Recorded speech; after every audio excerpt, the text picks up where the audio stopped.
美国提出了俄乌终战协议，这28点的和平计划看起来呢是丧权辱国，看起来是割地求和。乌克兰会同意吗？这份清单当中看起来像是美国跟俄罗斯要平分乌克兰，到底怎么回事呢？今天带你快来看。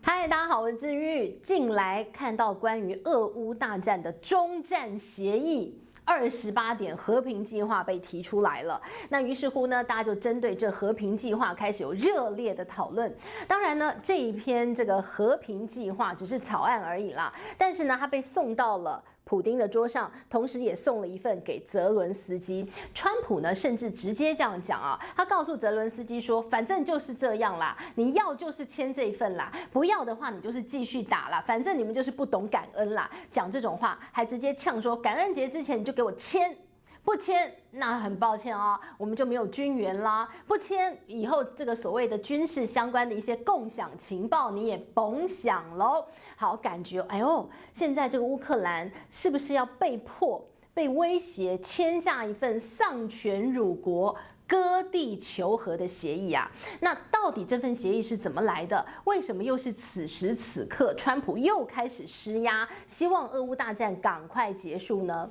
今天我们就好好来聊聊，到底是为什么？到底为什么是现在？好，我们先来看到这28点的和平提案啊，为什么突然间丢出来了之后，这个当然这个普丁很开心，觉得这就是我们可以谈的基础。那泽伦斯基紧张的要命啊，这个乌克兰群情激愤，然后这个欧洲呢突然间好像平地一声雷，想说怎么这28点和平计划哪里来？我们就先带大家来看看这样的一个和平提案当中，为什么大家很紧张？因为这完全就是一个一面倒向俄罗斯的一份和平计划。有人这样形容，他说那叫做普丁的愿望清单。一系成真。好，那这个愿望清单当中当然就很多内容啦，比如说呢，他这个愿望清单包括俄罗斯可以拥有到目前为止呢所打下来的一切，这个俄罗斯占领的地方呢，全部的我占了就归我，甚至呢到目前为止呢，这个乌克兰努力奋战还守住的最后顿巴斯地区，不好意思也要归俄罗斯。另外呢，他要求乌克兰呢都是全部就是，我们先分开讲好了，俄罗斯啊，它可以拥有它现在有的地方，同时间呢，西方国家取消对它的经济制裁，然后再把俄罗斯接回 G8 这样的一个这个国家组织当中，同时间呢，我们来看，他就占领了他占领区所有的一些这个几乎就是大家要承认他占领的地方就叫做俄罗斯的领土。好，那关于乌克兰这个部分呢，他所得到的这个和平提案全部都是不利于他的。比如说呢，你当然就是割地嘛，对吧？就是这个俄罗斯现在这个打下来的地方就他的天下喽。另外呢，还包括了要求乌克兰要缩减军队规模，要缩减到60万，大约是现在的减少1/4左右啊。然后呢，再来一个就是他要修改乌克兰的宪法，修改它为一个永久的中立国家，它不能够要求去加入北约，永远放弃加入北约。另外呢，还要求说那这个欧洲的这个北约的军队呢，就不能够继续驻扎在现在的一个乌克兰还有乌东地区，就这个北约军队就要离开。同时间呢，还要求就是俄罗斯不是现在有很多被冻结的资产嘛？那这些被冻结的资产当中啊，其中1000亿美元要拨入美俄有一个共同成立的新基金，这个新的基金要干嘛？拿来重建乌克兰。那赚来的钱有一半的利润要归川普。所以呢，我这个更正一下刚刚讲的这28条的一个和平提案啊，他说呢，很像是普丁的愿望清单，再加上川普的利益清单，所以呢，就是这样的一份28点的和平计划。好，那当然这样的一个内容是完全不能够被乌克兰跟欧盟跟北约接受的，大家看了就傻眼。哪里来的啊？因为在这过程当中啊，就这个28点的和平计划是崩的从天而降，过程是谁去谈？怎么谈？有没有跟乌克兰讲？有没有跟北约讲？有没有跟欧盟国家讲？没有人知道。好，那这份这个所谓的28点的和平计划哪里来的？它是10月份左右啊，这个美国的一个中东特使美国的这个要这个专门解决俄乌的一个问题的一位特使，跟俄罗斯的一位特使，跟川普的女婿库许纳。他们有一个会面，这个会面当中就谈，就列，然后这个28点和平计划就这么朝你完成。好，那你就说了，哇，这根本就是跳过了所有的现今要谈这个俄乌和平进展的一个所有的过程，对吧？美国的这个国务院没有加入，然后连这个卢比奥根本完全不知情，然后呢，这个美国的国安局也不晓得，然后北约也不知道，欧洲没有人知道，泽伦斯基也不知道，然后突然间呢就列好了28点就掉下来了哦，所以呢大家说哇，这个完全一面倒的一个状况底下，乌克兰是没有办法同意的哦，于是呢你看到了。这个28点清单，这个宗战协议拿出来之后，泽伦斯基很紧张，北约也很紧张，于是呢，赶快约了一个会面，说我们赶快来好好谈一谈，这怎么回事啊？这份文件哪里来的？于是呢，你就看到了在23号啊，这个美国。卢比奥啊，然后呢就带着这个乌克兰的一个代表，然后呢要跟这个欧洲国家大家一起坐下来好好聊一聊。好，那这一份所谓的一个这个和平协议哦。现在看起来哦，看起来似乎就是那个小圈圈，川普的小圈圈里面哦所诞生的一份协议。那卢比奥呢，其实他已经在好几个关键时刻，他都挺身而出帮乌克兰讲话了哦，阻止这个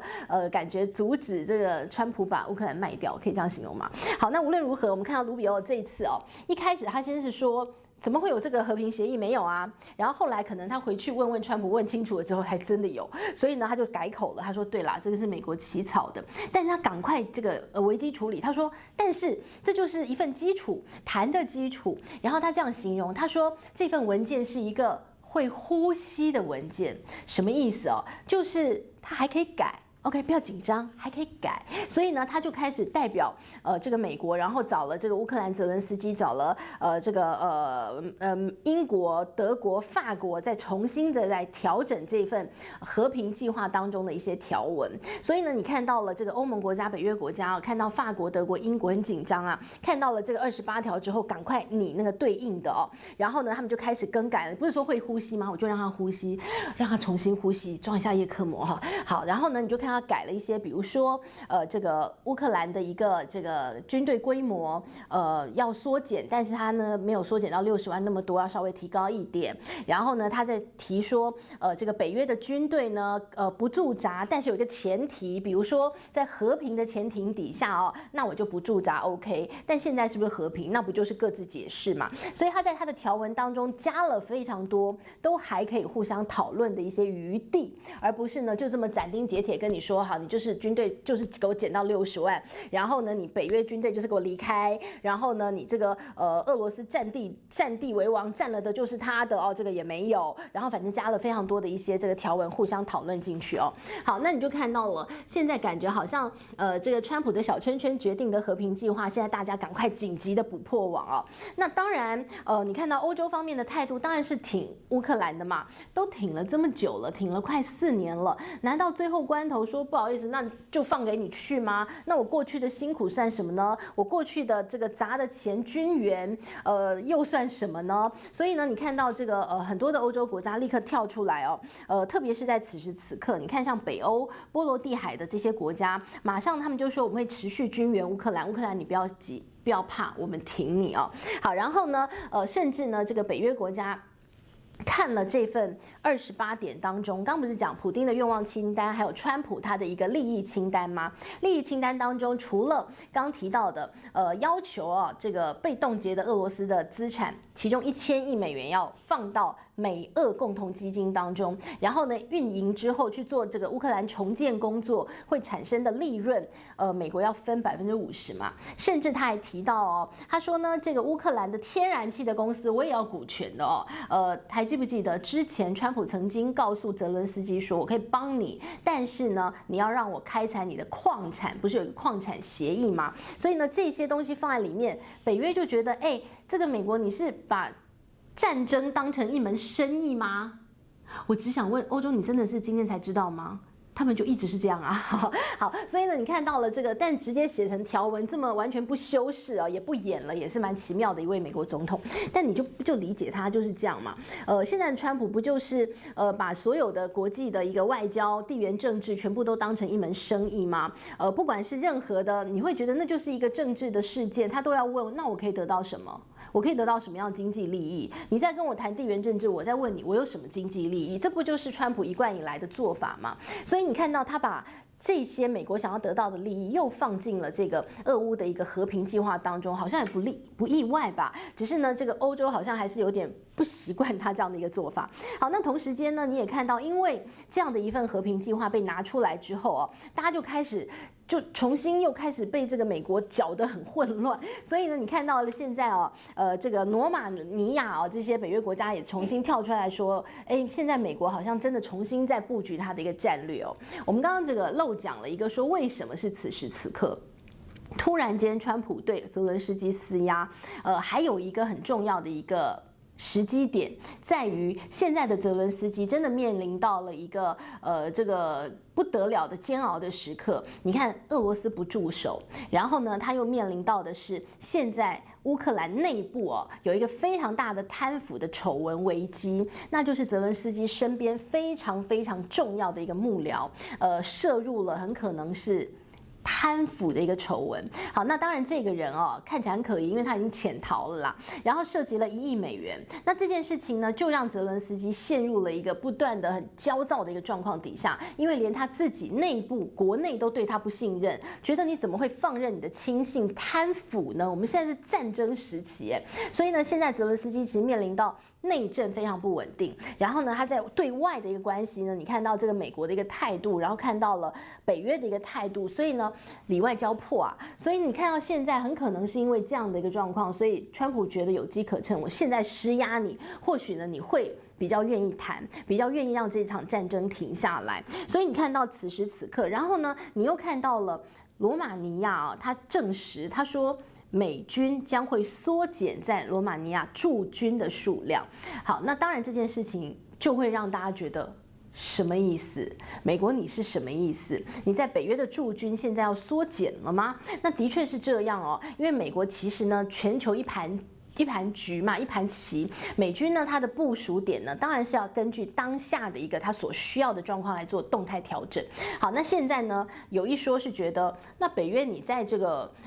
就是在这个北约的东侧东翼这个地方，你为了要防备这个乌克兰、俄罗斯，所以呢，你在这个地方北约军队驻扎在这，那我美军就不需要啊，美军你就可以回到这个北美洲来，南美洲这个地方嘛，因为这个地方呢，还有现在呢正是焦头烂额的一个问题在这里嘛，所以呢，你就看到说，那现在如果美军开始要缩减在北约这个地方的驻军的话，那好像又可以理解，因为呢，我要在这个地方缩减我的驻军，我想要解决这里的一个问题，北约的问题你们自己解决。难怪此时此刻，川普会再度来施压泽伦斯基嘛，要你赶快这个俄乌的问题告一段落。所以你就看到了现在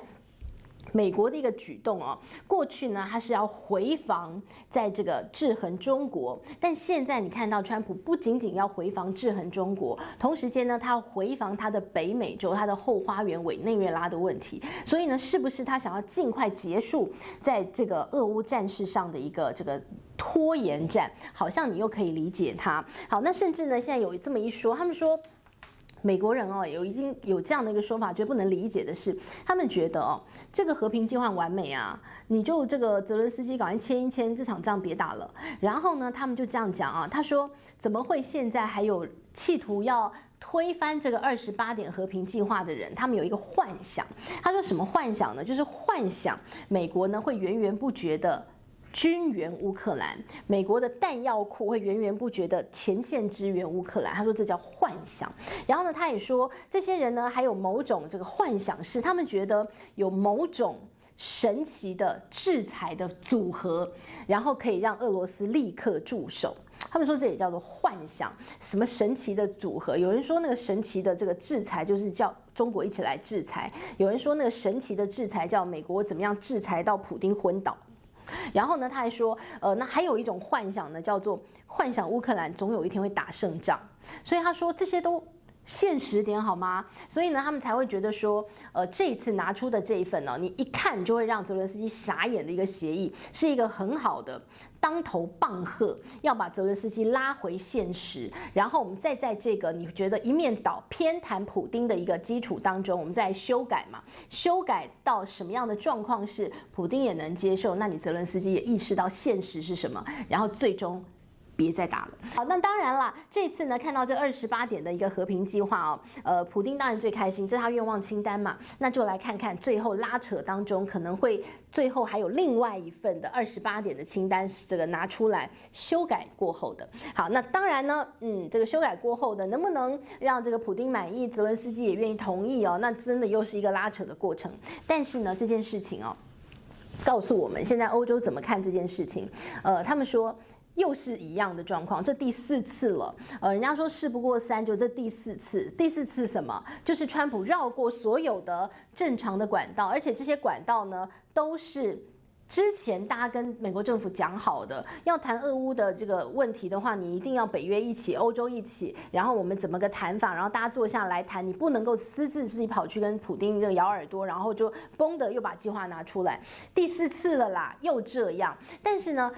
川普就是很爱这样，所以呢，你看到了现在这个法国的媒体直接他说现在呢，这个世界叫做有一个川普、普丁轴心国，就他们2个热线你和我，然后决定很多世界大事。他们甚至讲川普跟普丁很可能达成一个什么样的共识，就是呢，我川普再任1天，你普丁就不要太过分，好不好？所以呢，现在这个法国媒体很紧张他们说，那万一川普第2任做完了嘞？做完了之后呢，川普如果离开了这个美国总统这个位置呢，普丁是不是就没有人压得住他了？他会不会就做一些让这个全世界很昏倒的事情啊？现在法国很紧张，所以法国呢，现在他们已经开始有一个这个声音说，他们要增强他们的国防，要加强他们的军备，他们已经要开始为战争做准备，因为他们觉得普丁呢很可能也会攻击北约的除了攻击乌克兰之后，下一个可能攻击北约，所以他们要做好心理准备来应对现在的这个川普、普丁的轴心联盟了。那当然是不是这样，我们可以再继续观察它。但是呢，看到这次的这28点的一个和平计划